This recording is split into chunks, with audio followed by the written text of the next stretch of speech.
Can we all stand? Ama, Panginoon Diyos, aming masalangit, O God. Lord, once again, we come into your holy presence. And I pray, God, Lord, let there be an open heaven in our midst today.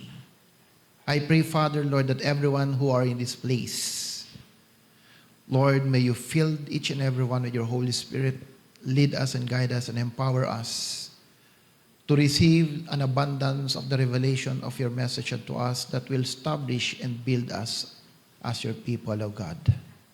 Bless your words, O God, and help us, Lord, not just to hear from it, but to really put it in our hearts and apply it in our everyday life. We thank you, Father, for everything, God, in this we pray in Jesus' name. Amen. Sige po tayo, makakaupo na.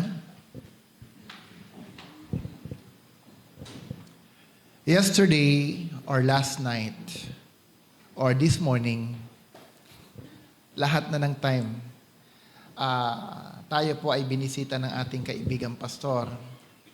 Before everything else pala, I hope that you brought your notebook, your Bible, and your pen with you.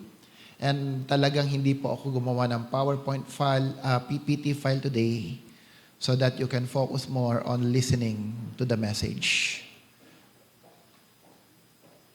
I think this month is critical for all of us, especially on how we will proceed with regards to what God is doing in our midst. So I want you to listen well for every messages, and not just to hear from it, but to ask God for the conviction on how we can be part as a family of this church in moving forwards in the vision that God has entrusted upon this house. Babalikan ko kagabi, nagkausap po kami, nagkwentuhan kami ng ating kaibigan na si Pastor Wilson. At sa aming pag-uusap, siya po ay dumating ng 6:00. Maaga naman kami natapos dahil 1:00 na po kami ng madaling araw natapos. So maaga pa rin. No? Wala kaming pinag-usapan kundi about the church and about the discipleship. We're thinking about what we can do, not just in the house, para matulungan ang iba how to establish what God had started in the church. So maraming mga presentations, maraming informations. Then, I had the impression, sabi ko sa kanya, Pastor, I think we need to create a pyramid where we can really focus on what we would like to achieve in the church. Sabi niya, maganda yan, Pastor. So, paano tayo magsisimula? Sabi ko, let's start first with the base of the pyramid. The base should always consist, ito yung priority na dapat mayroon ang house, mayroon ng church.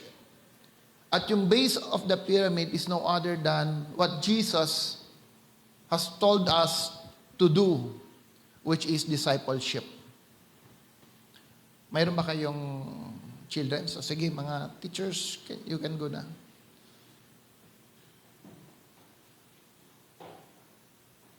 Okay, so sabi ko dapat yung base, nandiyan yung tinatawag nating discipleship. And within the discipleship,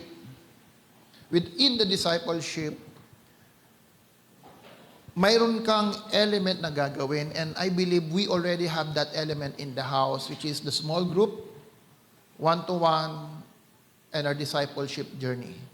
This will help build the people in the house, not just in the knowledge of God, but in their intimacy with the Lord, and how to serve and minister God to the community. That's the first thing. Ang problema, madalas, even I think I failed to focus on this one, is yung the second branch or the second level of the pyramid. Kasi masyado kang tumututok sa tao. Masyado mong tinuturuan ang tao. But yet, you and I, ang lifespan po natin, hindi ganun kahaba. People will just come and go. Ang tao dumarating, aalis. Ang lifespan ng tao, it took us 80 years old. And our effectiveness, most of the time, is until 70 lang. After 70, yung effectiveness mo, yung iba 60 years old, ang effectiveness natin hindi na ganun ka-effective nung tayo ay nagsisimula na bata pa. Please listen here. Kasi mahalaga ito. I'm telling you. This month is critical to everyone. That's why we will have a meeting today. I've been praying to the Lord, what will be the future of this church? Because sometimes you have to learn from your failure, and there are failures na hindi na madaling ayusin. There are things na kailangan you have to restart everything kaysa mag-ayos ka pa. Ang hirap sa isang bahay na lagi kang parang tawag mo dito yung patay sunog. Na lahat na lang is kailangan ayusin. When everything na nangyayari sa loob ng house is inaayos mo, you cannot move forward. Do you agree with that? Subukan nyo sa loob ng tahanan na lagi na lang may oposisyon, lagi na lang may inaayos. Ang tahanan na yan may hirapan lumago. May hirapan mag-move on yan. I was in abroad nung nagkaroon ng election ang Singapore, yung parliament nila. And at that time, dumadami yung opposition, yung seat ng opposition. Kasi Singapore is a parliament government ruled by a prime minister, although meron silang president. During that time, malaki yung seat. Sa kanila kasi yung 10 seats, malaki na yan. Malaki na sa Singapore yan, yung 10 seats. So, I don't know if it's Lee Kuan Yew or yung anak na niya ang prime minister at the time. I think yung anak na niya ang prime minister at the time. Alam mo, sabi niya sa nation of Singapore, the moment na mapuno yung 10 seats na oposisyon doon sa parliament, wala na akong ibang gagawin kundi sagutin lahat ng question, lahat ng opposition na mayroon siya with regards to my leadership. And with that, anuman mga project, anuman ang vision ng bansa, it will hinder because my time will spend more na sagutin at ayusin yung mga oposisyon. Simple lang. Yun lang ang sinabi niya, hindi siya naglatag, ano yung plataforma niya, hindi siya naglatag ng kung anong gagawin niya. Alam mo, after the election, ang nanalo lang ata sa seat is 2. Pag 2 lang ang seat mo sa parliament, wala kang authority, wala kang power. That's why ang progress po ng Singapore mabilis. Mabilis. And I believe that kind of mentality nakuha niya sa kanyang tatay dahil one time they are building when the Singapore is still in the process of building up. In the process of building up. The first thing that the father secured are the people and the leaders of Singapore. Alam niyo ba sa Singapore, pag magaling ka, libre ka na sa pag-aaral mo? Libre ka. They know kung sino yung magagaling. And they will support the education until sila ay graduate ng college. Why? Because these are the people that they will put in the parliament position as ministers. There is already a pattern that is happening now. So, the moment na mayroon dyan, sabi ko, I realized the second base that should be established is with regards to the institution. Without an institution, what God is doing to us now, it will not last. But the problem is this. Many members in the house or many members in the church, they don't understand their accountability and responsibility in the institution. They are more loyal to the people than to the institution that God is building in the house. Kaya pag nawala yung tao, wala na rin yung isa. They just follow men more than the vision in the house. That's why the highest peak, yung pinaka-peak ng pyramid, sabi ko, this is where we need to build sonship. This is where people should understand about the apostolic mandate of the church. Why? Because without the spirit of sonship in the house, every leaders that you will appoint, kung walang spirito ng sonship yan, they will lose, they will never know how to honor. Walang loyalty yan. And you cannot build a house to people that don't have loyalty and doesn't carry a spirit of sonship in the house. Mayroon akong kwento. Alam niyo, minsan masakit isipin, pero may katotohanan yung sinabi ng pastor kahapon eh. Yung narinig natin. Sabi niya, ito alam niyo ako, marami may alam na din, but let me just ulitin. Mayroon daw isang tao pumunta sa mental hospital. Sino nakarinig na yung kwento na yan? Can you raise your hands? Yung mga nakarinig na about yung story sa mental hospital. Yan. Pagdating niya sa mental hospital, yung mga pintuan, yung mga gate, nakabukas. So kinabahan siya. Sabi niya dun sa nurse, nung naglalakad, hindi ba kayo kinakabahan? Kasi, paano pag nagwala yung mga pasyente nyo at nagkaisa, baka saktan kayo. Baka saktan kayo. Alam mo, nagsalita yung nurse, sabi niya, Sir, ang tagal-tagal ko na sa lugar na to. Yung mga baliw ni minsan hindi ko nakita nagkaisa.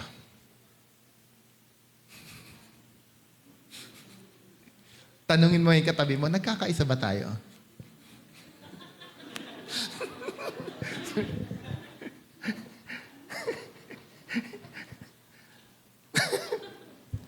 Tingnan nyo ang church. Tingnan nyo ang church.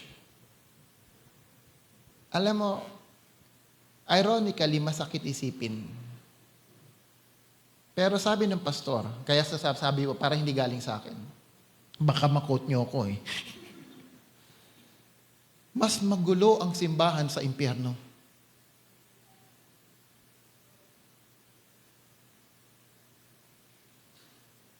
Hinga. Mas magulo ang simbahan sa impyerno. Nakakita or nakabasa ka ba sa Bible na ang demonyo at ang kanyang alagad hindi nagkasundo?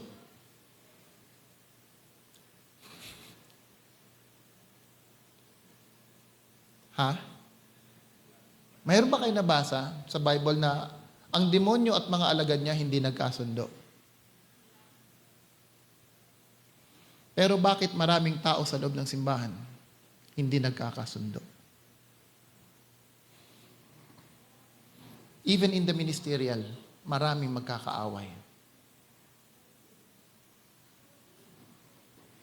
That is the conditions of the church.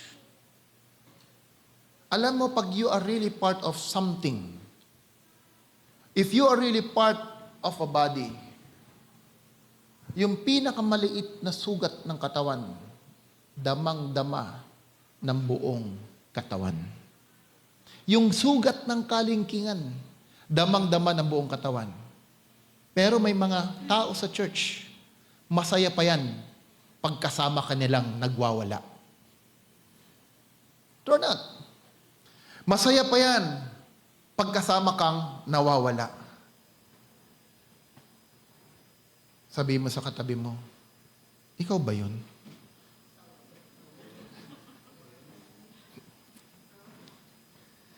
Sana hindi ikaw. That's why it's not easy to build the house with the wrong people. But sometimes you cannot see it immediately. That's why sabi ko kay Pastor Wilson, sa ating kaibigan, let's create something na hindi para sa utak or isip. Let's create something that people will do something, and that action or that activity, structure, and system will help them understand that they are sons in the house. And you cannot do that.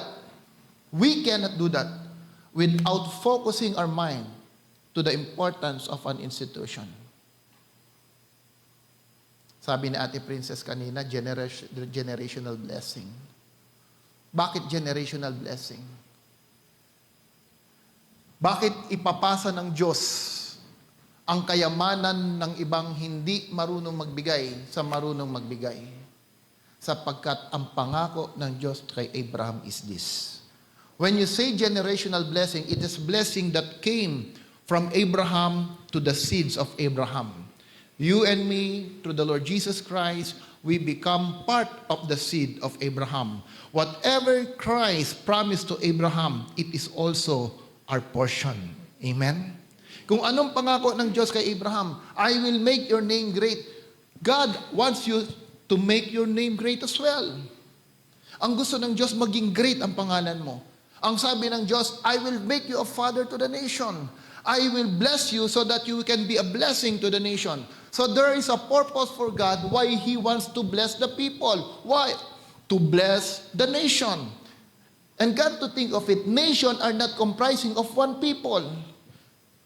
When you speak of nation, it comprises of many tribes, many people. In short, it is an institution that God is building. Why? Because through that institution, God wants to bring out kings, judges, prophets who will continue to work from generation to generation. God is telling to Abraham, I will bless you so that my institution will continue from here until the coming of the Lord Jesus Christ. I will get some people, I will build people from that institution so that they can be my king. That's why God says to David, somebody or someone, I will raise from you a king whose kingdom will last till the end. Yes, spiritually, that's the kingdom of Jesus Christ. But while we are here on earth, that authority God was given to the church. The institution God has given to the church. Now, listen here.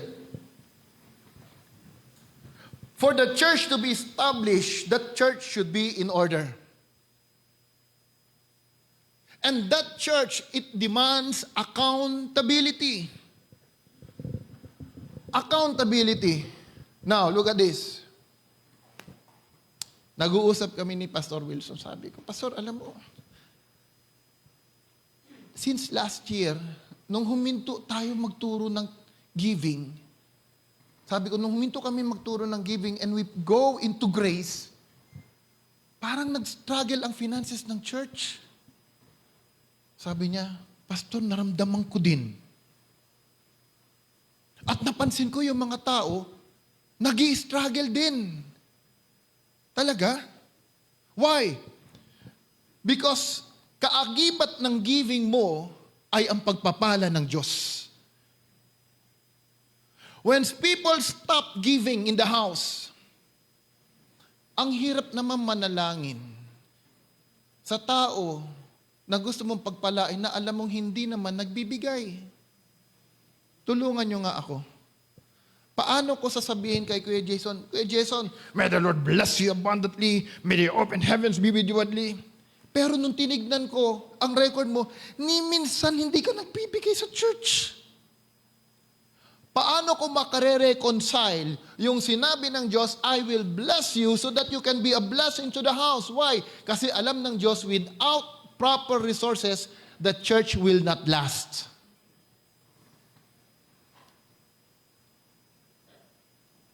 Subukan mong pumunta ng hardware. Sabi nga kahapon, pumunta ka ng hardware.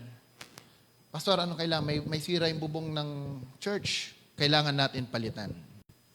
Punta ka ng hardware, dalhin mo yung kailangan mo na yero, bumili ka doon. Pagkatapos magbabayad ka, ang pambayad mo, pwede kang ipanalangin na kita para mabayaran ko na yan. Mayroong hardware kaya magbibigay sa iyo ng yero.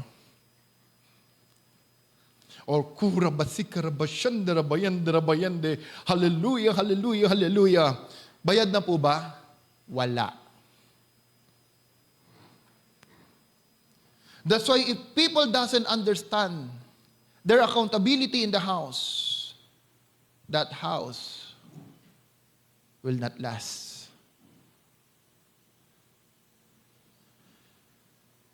Sabi sa akin ni Pastor William one time, you are doing it wrong. You are doing it wrong. People are feeding in the house. People are feeding in the house. If you don't teach them about giving in the house, you will never have something to feed for them. Kaya pala kahapon, saan ka nakakita sa Bible na sinabi ni Apostle Pablo in 1 Corinthians 12, patawarin niyo ko. Bakit? Hindi ko kayo hiningan ng donation niyo. Kasalanan pala yun na hindi ka humingi ng donasyon.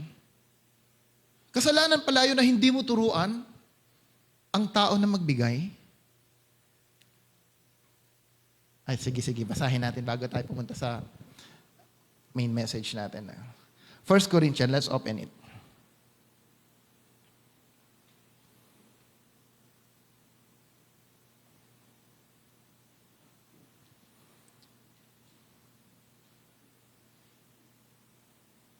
I think it's verse 12. Tingnan natin.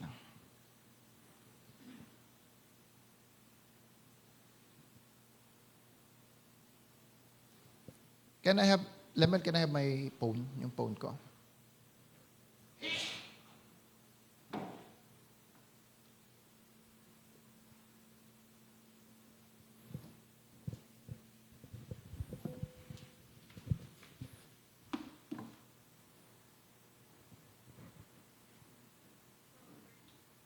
(12:13)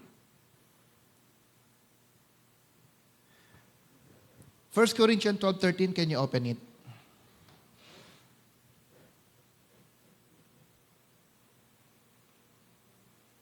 Happy birthday to... Hindi yung birthday. Bible verse, please.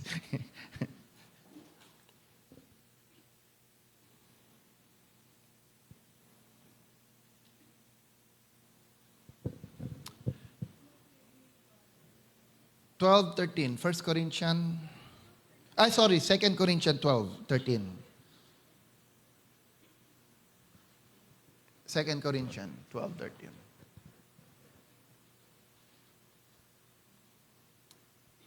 Taas. 12:13. Konti na lang, tatama na po. Isa pang hula. Eksakto na yan. Yan. Alright, basahin ko sa inyo. Basahin natin.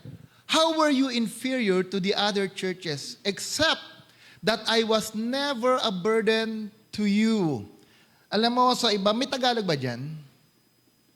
May Tagalog? Wala. Okay. Sabi sa Tagalog, patawarin mo ako na ang isa lang naman naging kasalanan ko sa inyo, na hindi ko hiningian kayo ng abuloy, donation, or pera, sabi ni Apostle Pablo. Kaya for this, sabi niya, please forgive me. Sabi ko, kasalanan pala yun, na hindi turuan ng tao magbigay. Now listen, ano ba yung context nito? Ano ba yung context niyan? This is the context of this. Apostle Paul's apostolic calling are being questioned by the other false teacher. Makinig kayo. May false teacher na nagtuturo during that time that they are questioning the apostolic calling of Paul. Now, these false teachers are accumulating money from the Corinth people. Humihingi sila ng donation. Now, to justify about the calling of Paul, ang sabi ni Paul, sige, for this reason, hindi ako hihingi ng pera sa inyo to justify and to have the integrity yung tungkol sa aking panawagan. So people did not get money from them except in the Church of Philadelphia. No? So, kaya hindi kumukuha dahil ang mga thinking ng tao to, pineperahan lang sila. Now, This is the mistake. Minsan, yung extreme end of tithings and offering, may mga tao sa loob ng church, hindi, under the law yan eh. So, hindi na dapat tayo nagta-tithes and offering sa panahon ngayon. Because under the law. True not? Pero, can you find me a verse in the Bible, in the New Testament, that Paul or the other writers of the Bible na nagsasabing, do not tithes anymore? May makikita ka ba sa Bible na nagsabi, tapos na ang tithing? Jesus one time, katabi niya yung nagdo-donation, yung mayroong offering. Nandun si Jesus Christ. Tinitignan niya. Nung nakita niya yung widow, ang linagay lahat. Sabi niya, mapalad tong widow na to. Dahil ang binigay niya, hindi lang 10%. Ang binigay niya, lahat ng mayroon siya. Lahat ng mayroon siya. Ibig sabihin, mas mahigit pa pala ang hinahanap ng Diyos. Why? Because what God has given us is priceless. Sabihin mo sa iyong katabi, priceless. Hindi kayang bayaran ng pera. How people will give? If they understand what this institution is all about. Why people come in the church every Sunday? Because they understand that this is the institution God will establish them.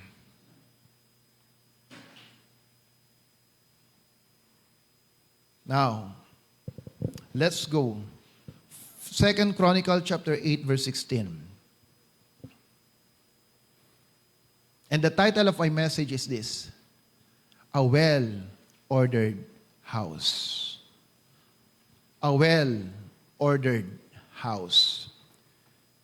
This can be applied in your life, sa tahanan nyo. How can I put my house in order? Sa negosyo mo. How can I put my house in order? Ano ba yung elemento ng isang bahay na maayos?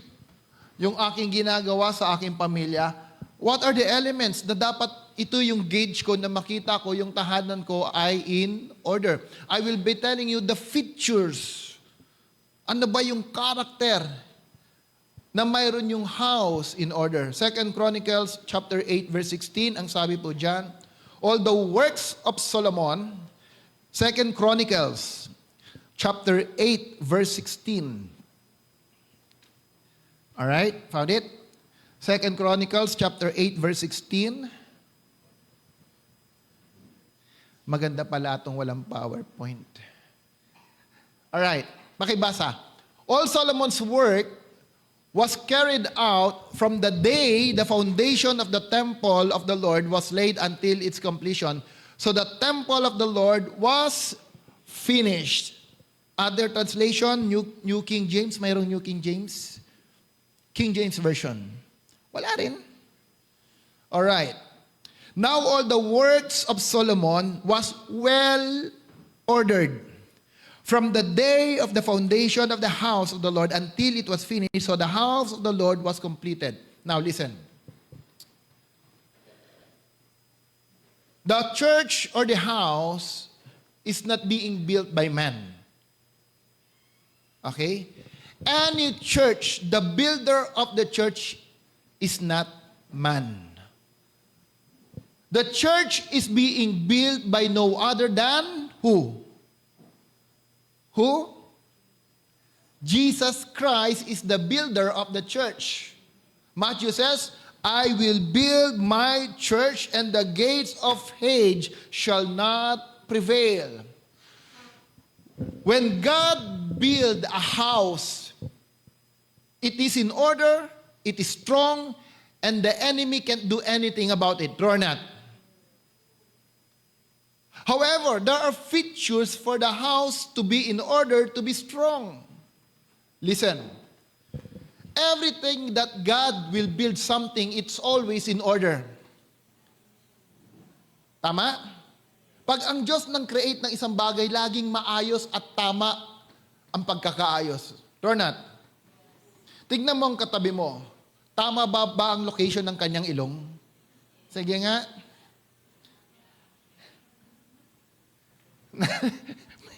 May nairinig ako isang pastor, sabi niya, Pastor, imaginein mo, kung ang ilong natin na ilagay sa kilikili, parang ang sama naman every morning na pagising mo, ang asim ng buhay mo. Scientists has proven that there is a divine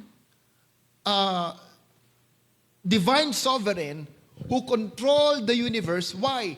Sabi nila, kung walang nagko-control sa divine universe, biruin mo lahat ng planeta pwedeng magka-bangga-bangga. They are floating, rotating in one another. Ang mundo umiikot sa araw at ang buwan umiikot sa mundo. Tama ba, scientists? Baka magkamaling ikot. No? Umiikot ang buwan sa mundo while ang mundo ay umiikot sa araw. Imagine mo, kung walang nagmamanage at nagko-control niyan, pwedeng ang mundo ay magkabanggaan sa buwan at sa araw. So they realize, even scientists says, there's a sovereign God who controls everything. So if God is the one building the house should be in order. Listen. The blueprint of the house was given to David. David was the one who had the heart to build a temple for God. Pero sabi ng Diyos, David, hindi ikaw ang magtatayo ng bahay. Iba yung calling mo. Iba yung panawagan mo. Maraming dugo ang dumaan sa kamay mo. Ang magtatayo ng bahay mo ay no other than Solomon, your son. Yung blueprint na yan ang magtatayo kay Solomon. The first advice of David to Solomon, anong sabi ni David? Solomon, my son, in order to build the house of God, make sure kilalanin mo ang Diyos ng iyong ama. Kilalanin mo ang Diyos ng iyong ama. Because without knowing who my God is, you cannot build the house in order. That's why the first truth of building a house that is in order, the house in order was built in wisdom. Wisdom built the house in order. Okay? We cannot build something without wisdom. Maging ang negosyo mo, maging ang bahay mo, ang pamilya mo, you need wisdom. Now, when I speak of wisdom, remember this. Wisdom feeds on the truth. Wisdom feeds on divine truth. Listen. Nung sinabi ni Haring David kay Solomon, anak, kilalanin mo ang Diyos ng iyong ama to build the house of God. Anong ginawa ni Solomon? Solomon went in the presence of God and prayed. Ano ang hiningi ni Solomon? Sabi ng Panginoon, anong gusto mo? Isa lang ang hiniling ni Solomon, Lord, give me wisdom. Bigyan mo ako ng karunungan. Sabi ng Diyos, dahil yan ang hiningi mo, pati yaman ibibigay ko sa iyo. How can you build wisdom if you don't know anything about the truth of the Word of God? How can you build wisdom if the church is not your priority? You can have the wisdom of man. Acquired wisdom. You can read some books, and learn something from it, but still, it's not yet enough. For you to build the house in order, you need to have the truth. Your wisdom should feed on the truth of the Word of God. Kaya po, mga kapatid, mahalaga ang discipleship. Mahalaga ang discipleship journey. Mahalaga ang small group. Why? Because learning is not acquired. To learn is not acquired by just knowledge and understanding. True learning need wisdom for you to understand. How can you learn? by applying what you know and what you understand. Pwede mong sabihin marami kang alam sa salita ng Diyos. Ang tanong, ginagawa mo ba? Sabi ng Diyos, disciple the nation. Alam ko yung discipleship. Nasaan ka? Sinong dinidisciple mo? Remember this, people of God. Spiritual maturity is proportion to your accountability. A person who is not accountable lacks spiritual maturity. Hindi ko maintindihan noon yung sinasabi nila, isusubo mo na lang, kakainin mo na lang, isusubo mo pa sa anak mo. Hindi ko maintindihan. Ano ibig sabihin nila, isusubo mo na lang, ipapakain mo pa? Nung binata pa ako. Pero nung nagkaanak ka na, tama nga. Mas mahalaga yung sa anak mo na makakain kaysa yung gustong-gusto mong kainin. True or not? Sa mga magulang. Amen? Kahit anong gusto mo niyan.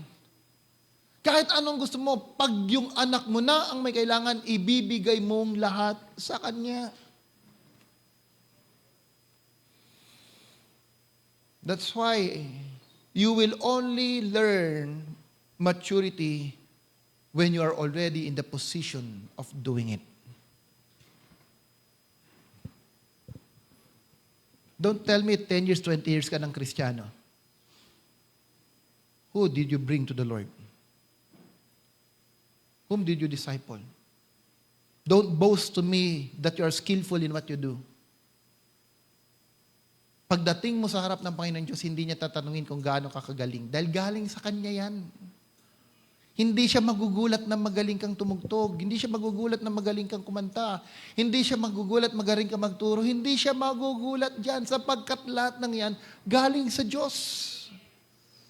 Ang hanapin niya, anak, nakapagdala ka ba ng buhay sa akin?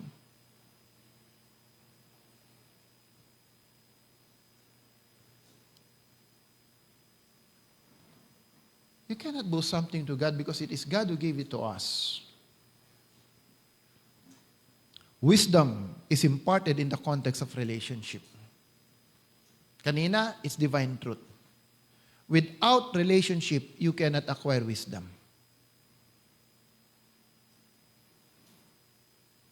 The problem now, ito, bibigyan ko lang kayo ng idea. Nung nag-aaral po ako, I realized napakahalaga ng mentorship sa buhay ng mga tao. Do you agree? Mahalaga, lahat ng successful people in the world, mga well-known people, tanungin mo, they always have their mentor. They always have somebody who guide them and lead them. They are not the key to your destiny, but they can guide you and help you reach your destiny. They can protect your future so that you will not be harmed. Na pagdating ng pagtanda mo, marirealize mo, sayang.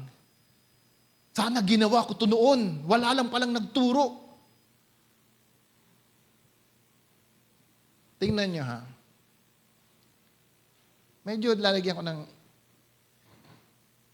mga financial insurance. Sino dito nagpre-prepare sa inyo about your future financially?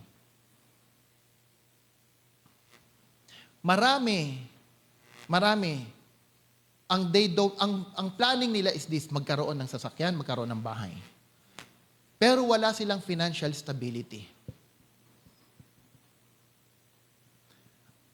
Pagkatapos na dumating ng accident, nagkaroon ng health condition, kaya mo ba ipambayad ang kotse mo? Kaya mo ba ipambayad ang bahay mo? Pwede. Pero the moment na you start loaning it, palugi na yan. Pag minadali mo, wala nang kita dyan. So lahat ng inipon, pagdating ng huli, ubus din pala. Di bali, pastor, sabi naman ng Bible, dumating akong hubad, aalis akong hubad. Buti sana kung wala kang iniwang pamilya, okay lang. Kung may pamilya ka. You see? Why? Because nobody taught us how to prepare financially. In the same way, our future depends on how much we allow people to guide us and mentor us that will make your life stronger in the future. Amen. Makinig po kayo. The problem is this. Habang nag-aaral ako, the Lord showed me something. The problem in our generation, in our nation is this.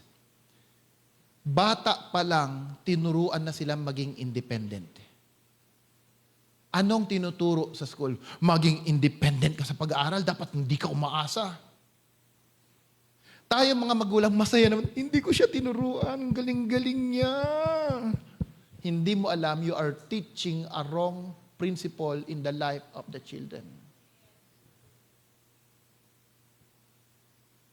Habang lumalaki, nagiging independent, hindi na sila sanay na makinig sa magulang.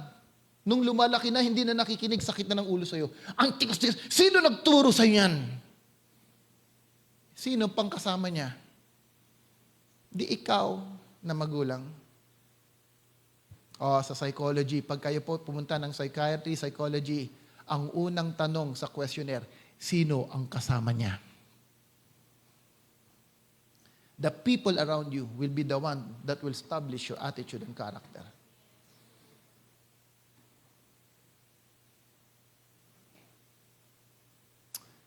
Ba't parang ang bilis ng oras?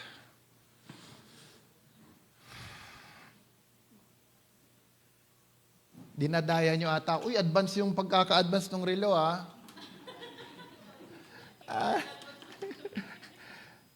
Uy, sobra ko ng 2 minutes. Now, listen. Another problem is this. Ang bansa natin, we are ruled by democratic government. But in the Bible, government system is about kingdom government. Ruled by the king, submission to the king. But everyone sa ating bansa, we are taught how to be democratic. A government of the people, by the people, and for the people. Kaya marami sa atin rebellious.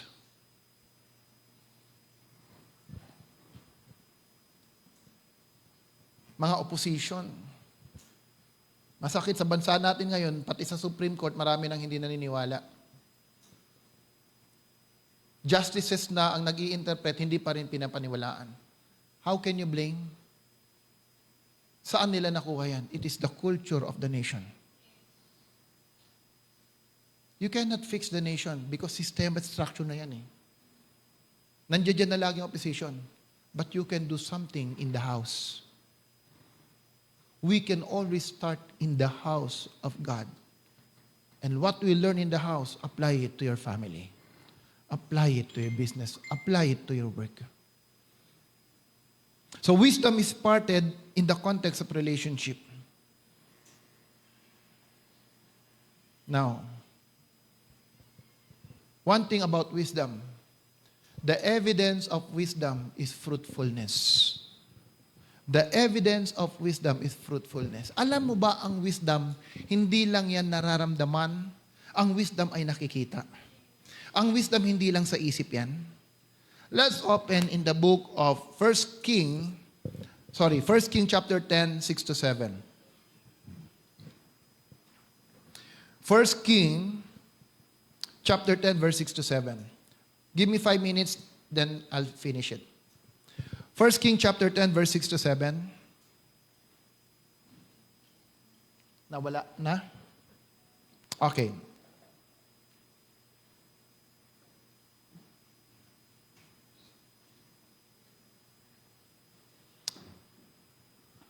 Okay.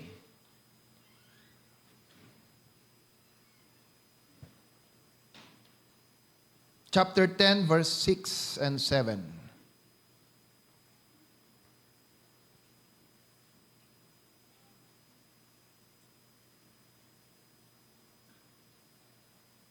Yan ba yung 6? 10.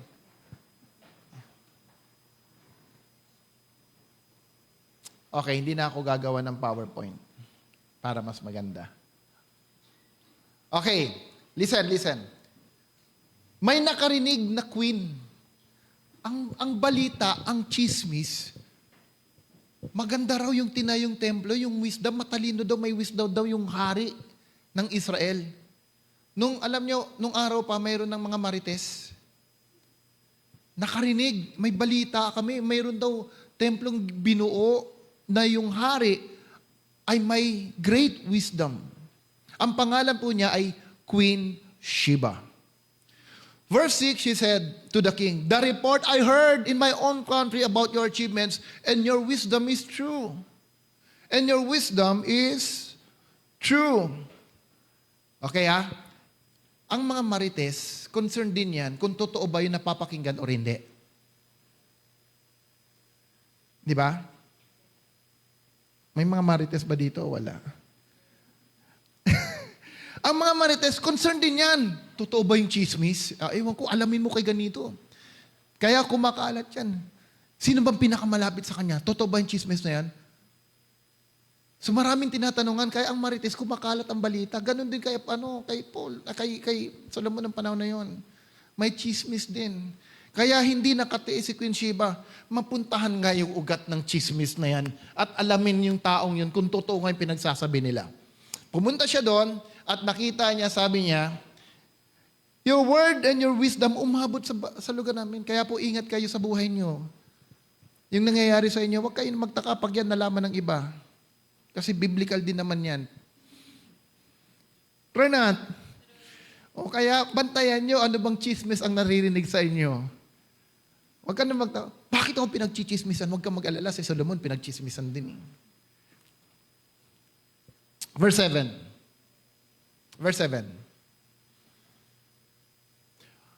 "But I did not believe this." Imaginin mo, may mga marites din palang hindi madaling maniwala. Sabi niya, hindi ako naniwala sa narinig ko. Until I came and saw with my own eyes, indeed not even half was told to me, in wisdom and wealth, you have far exceeded the report that I heard. People of God, when the house is in order, it will create noise in its community. When the house is in order, people will see what is happening in the house. This is what I believe. Kung ang Diyos ang nagbibuild sa tahanan niya, mababalitaan ng mga tao sa paligid yan. And this is also my challenge to myself. Lord, if you are the one building your church, then what you are building should always be in order.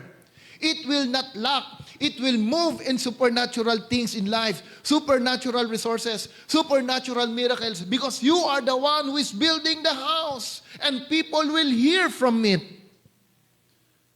Kaya yung pagiging Kristiyano natin at hindi naririnig ng kapitbahay, hindi naririnig ng pamilya mo, hindi nakikita, then you should question yourself, if this house is in order, dapat makikita ng kapitbahay ko yan. Dapat makikita ng mga nagre-rental ko yan. Dapat makikita ng katrabaho ko yan. Why? Because you are the house that Jesus is building. And what God is building is always in order. Now, look at this. First, when God give you the wisdom to build, people will see it. People will recognize it. Kristiyano ka ba? Bakit? Parang ibang-iba yung aura mo eh.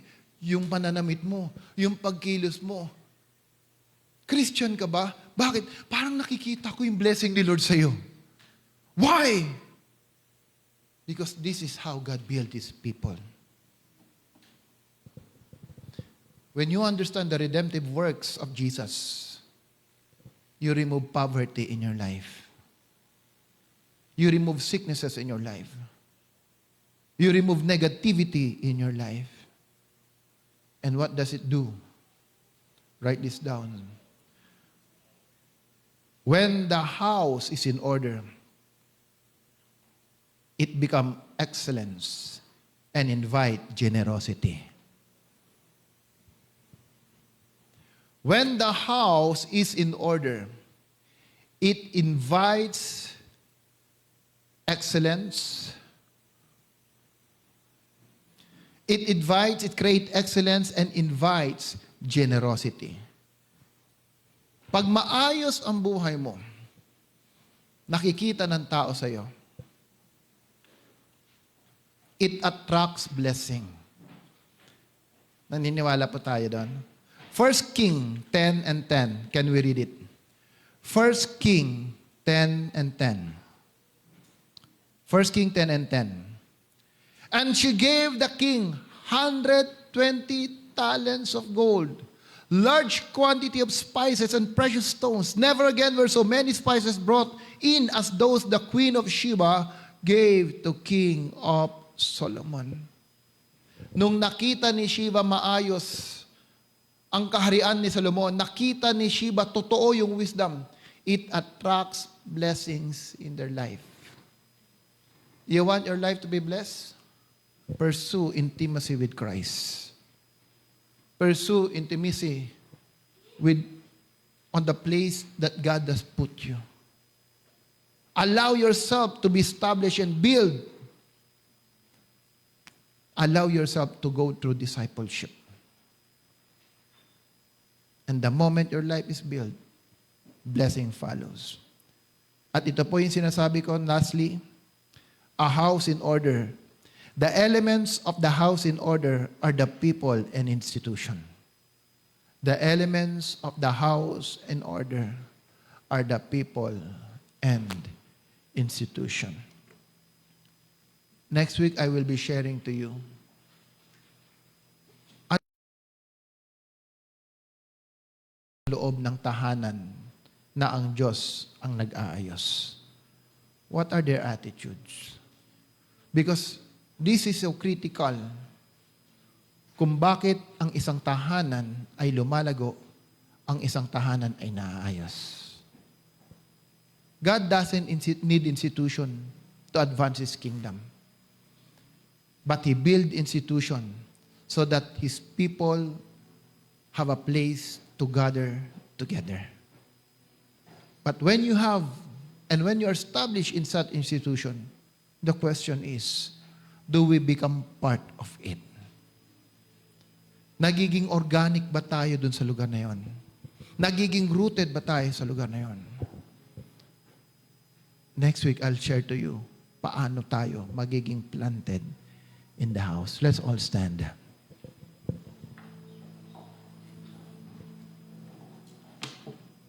Let's just worship the Lord before we close in prayer. For the last time. Hallelujah. Alam mo itong awitin na to, I think it was sung by City Harvest Church. Ang ganda ng lyrics niya. Tingnan niyo yung lyrics. My Jesus, my Lord. Yeah? Okay, let's read that. My Jesus, my Lord, you're the love of my life. You're the love of my life. Wherever you go, wanna be by your bakit minsan pag linggo wala ka? I love you, Jesus. Sabi ni Jesus, mag-disciple ka. Lord, hirap eh. Pero habang kumakanta, ramdam na ramdam mo, my Jesus, my Lord, you're the love of my life. Pag sinabi mong ikaw ang mahal ng aking buhay, parang hindi ka makahinga nang wala siya sa tabi mo. True or not? Pero maraming Kristiyano, mas mahalaga ang lakad kaysa sa tahanan ng Diyos. Wherever you go, wanna be by your side. Tuloy po. It's no longer I, but Christ. Yun pala ang susi. Para magkaroon ka o tayo ng tamang pag-ibig sa Diyos, hindi na dapat tayo ang nabubuhay, kundi si Kristo na ang nabubuhay sa atin. Let's declare this song. Let's sing on it. And as we singing it, allow the Holy Spirit to give us conviction and to sing it with conviction to the Lord. Hallelujah.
Jesus, we love you.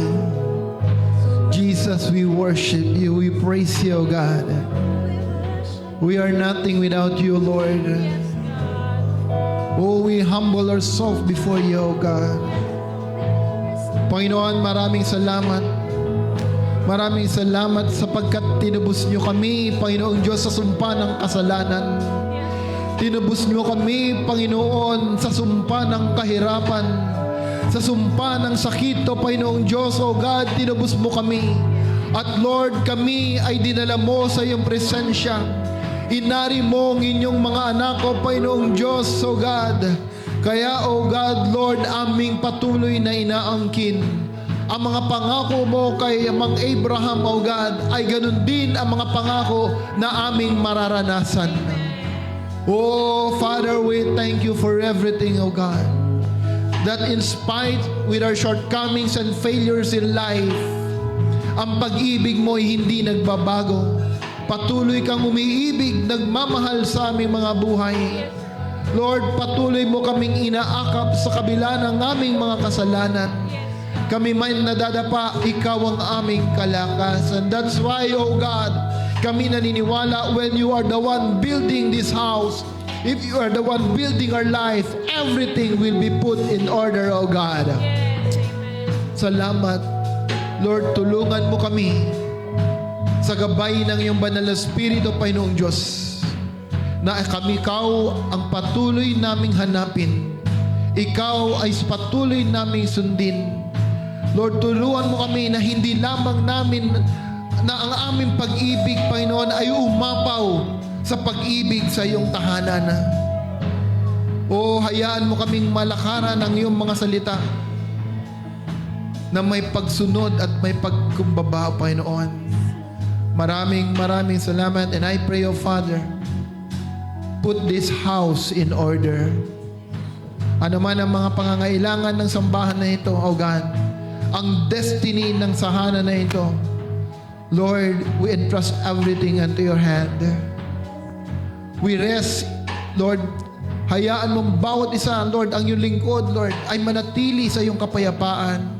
Sapagkat batid ko na pag ikaw ang siyang nagbubuo ng iyong tahanan, everything will be put in place.